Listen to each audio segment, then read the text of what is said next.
Difficult situations. I personally don't like them. I try to avoid them, but they happen. So when they do happen, I have actually learned some good things from it. I have learned that humor will diffuse a very difficult situation. I have learned that by redirecting everyone back to the work, away from the individuals, that can also get everybody back on track and the meeting going where we're supposed to go. And it just confirms what I've always felt, is that life's too short to work, in difficult situations. So I start to surround myself with positive people, with positive energy, and that way we're all pulling in the same direction and we all want the best work to go out the door. The biggest challenge that I faced in my career was actually entering an environment that turned out to be really toxic. And it really took some friends and some mentors to give me that outside perspective and say, you're working so hard and you're putting so much effort in, but it's not an environment that will ever recognize that. So I think it's something that we often forget when we get bogged down in the day-to-day life and we just work, of taking a step back to say, is this the right space for me? Is this a space where I'm being valued and I'm giving value? And I think that was just an important reminder. And I'm so thankful that they were able to give that to me.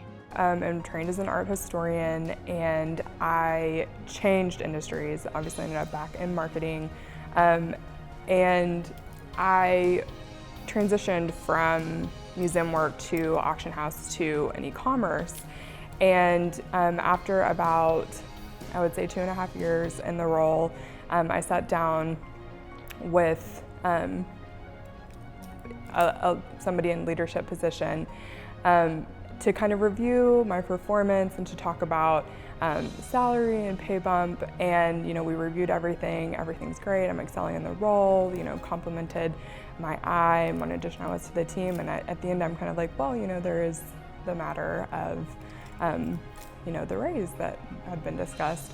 And she paused and she was like, have you ever considered how lucky you are as a woman in the arts to be making what you're already making? After I had already been, we had agreed upon a raise. And I think for me, that has always stuck with me as a reminder to advocate for myself, and for, in general, you've got to advocate for yourself and to remember to ask for what you're worth. There have been some doozies, those crazy things that happen, always immediately before a huge production shoot.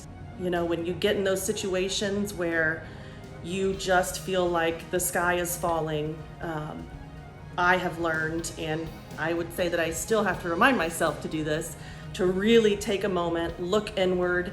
It's fine, it's great to be passionate, but focus on the collaboration, focus on finding solutions, take a time out and just remind yourself, it's advertising, it's advertising, it's advertising. What I've learned is that the best leaders are those that give the support and resources for their team to excel. The best people leaders truly have connections with their team, so they know when to lean in or provide more runway. The best people leaders are those that know how to champion and challenge with difficult conversations. The best people leaders set clear expectations, but also have empathy.